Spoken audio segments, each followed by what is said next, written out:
성도 여러분, 하나님께 예배하는 곳은 특별한 의미가 있습니다. 때로는 수천 명이 모이고 오케스트라를 동반한 수백 명의 찬양대가 노래하는 그런 예배에 참여하면 감동이 있습니다. 큰 홀을 쩌렁쩌렁 울리게 하는 노랫소리, 이 노랫소리를 들으면 팔 솜털이 솟을 정도로 전율을 느끼지 않습니까? 멋있지요.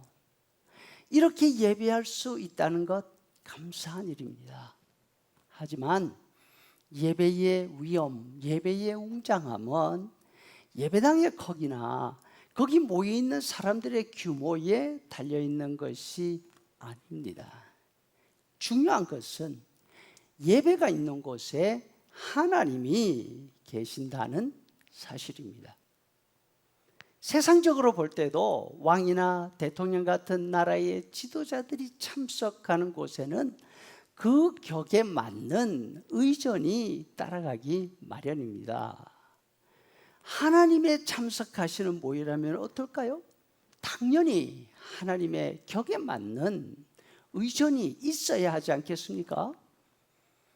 요한계시록에 보면 사도 요한이 pat모라고 하는 섬에 있습니다.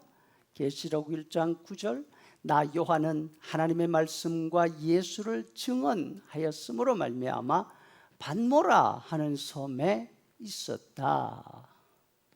이 말은 사도 요한이 pat모라는 섬에 전도하러 가셨다는 의미가 아닙니다. 예수님의 복음을 전하다가 체포되었습니다. 고문당했습니다. 90이 넘은 노인이었지만 죽을 때까지 자신의 체구보다 더 큰 대리석을 캐다가 그 노동 가운데 죽으라는 감옥살이였습니다. 하루 종일 중노동을 한 후 저녁에 동굴로 돌아왔습니다. 주일이었습니다. 금압에 요한은 하나님 앞에서 혼자서 예배를 드립니다. 그때에 하늘로 통하는 문이 열려있는 모습이 보이지요? 그 안을 들여다보는데 놀라운 광경이 펼쳐집니다. 하나님이 보좌에 계시고 주변에 천사들이 둘러서 있습니다. 그 중간에 24장로들과 네 생물들이 있습니다. 찬양이 울려 퍼집니다. 하나님께 영광을 돌리세. 어린 양 예수님께 영광을 돌리세. 이 찬양 가운데 하나님 주변에 있는 모든 자들이 다 엎드립니다. 경배를 드립니다. 지금 땅 위에는 요한 한 사람뿐이지 않습니까? 아무도 없는 동굴에서 혼자서 하나님께 예배합니다. 하지만 하나님 주변에는 요한만 있는 것이 아니었습니다. 존귀하신 하나님의 격에 맞는 하늘의 의전이 펼쳐지고 있었습니다. 요한은 비록 혼자였지만 그 놀라운 하늘 예배에 동참하고 있었습니다.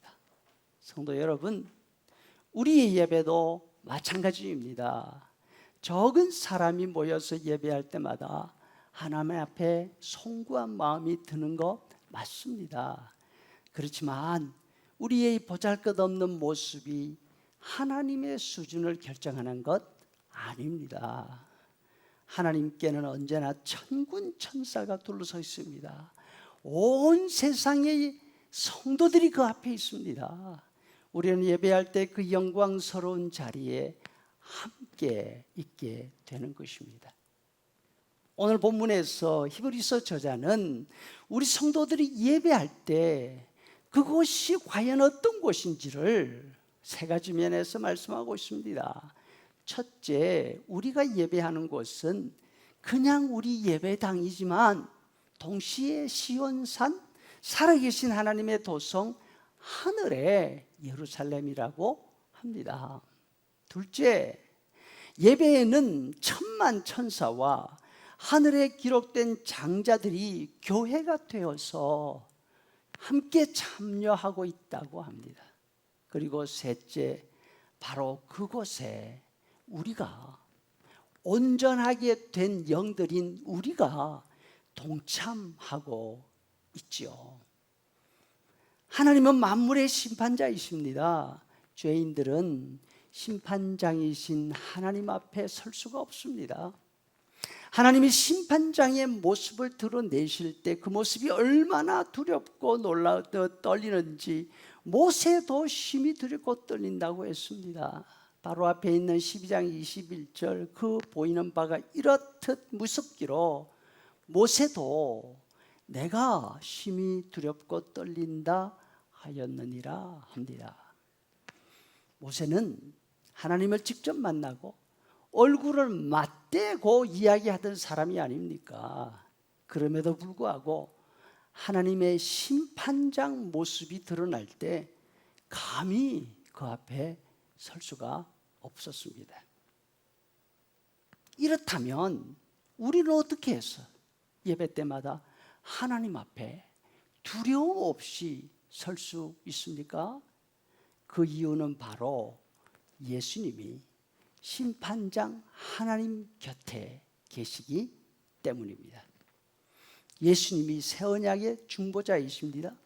예수님의 뿌린 피가 우리의 죄를 다 씻어 주셨기 때문입니다. 예배할 때마다 적은 수가 모이는 우리의 모습만 의지하지 말고 우리와 함께 하나님을 찬양하고 예수님을 찬양하는 하나님의 격에 맞는 하늘의 무리를 기억할 수 있기를 바랍니다.